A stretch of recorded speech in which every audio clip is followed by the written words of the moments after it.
A fashion executive demanded security. Remove a homeless woman from a luxury hotel lobby.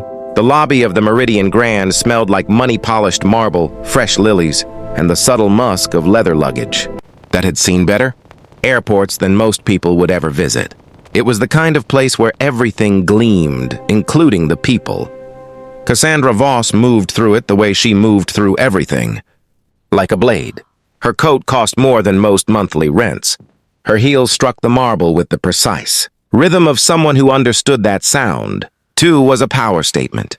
She had just flown in from Milan and she was tired, which made her cruel in the particular way that tired powerful people often allow themselves to be.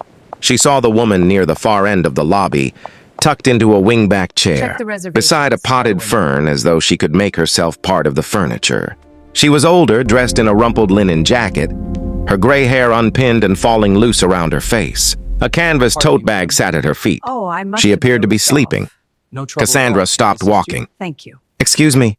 She flagged down a passing concierge with the flick of two fingers. "Why is there a vagrant sleeping in your lobby?"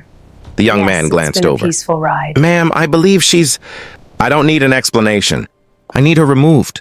Cassandra's voice carried the calm authority of someone who had never once been told no by someone in a uniform. "This is a 5-star property. I have clients I'm meeting here tomorrow morning. This is not acceptable." The concierge hesitated for just a moment Cassandra filed away, as incompetence before walking toward the woman. There was a brief quiet exchange. The woman opened her eyes slowly, looked once toward Cassandra with an expression that was difficult to read, and then gathered her tote bag and moved toward the elevator bank without a word. Cassandra watched her go with the satisfaction of someone who had corrected a minor disorder in the universe. Then she straightened her coat and proceeded to check in. The boardroom on the 14th floor had the same studied elegance as the rest of the hotel.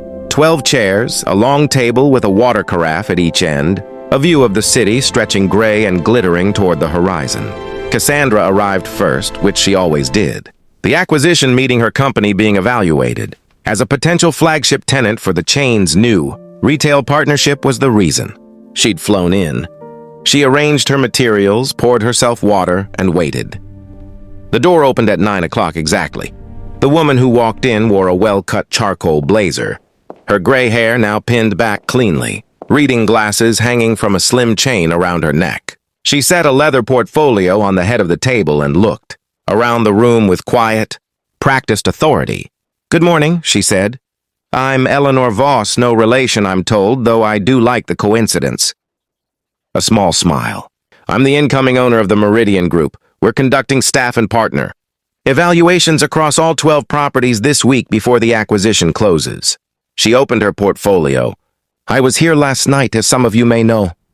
Her eyes settled on Cassandra with the same unreadable expression from the lobby. "I find it useful to observe how people behave when they believe the room contains no one worth impressing." The silence was total. Outside, the city moved on indifferent. Inside, Cassandra Voss was learning the oldest lesson in the world, the one no finishing school or boardroom had ever thought to teach her. Every room contains someone worth impressing, because every person you encounter is worth the effort of your best self. She had simply never believed it until now. She didn't judge the hotel by its design, but by how it treated the powerless. If you want, I can. Drop A in comments and like the video if you believe kindness shows true power. The projections indicate strong growth in the next quarter. We must align our strategy to capitalize on these opportunities.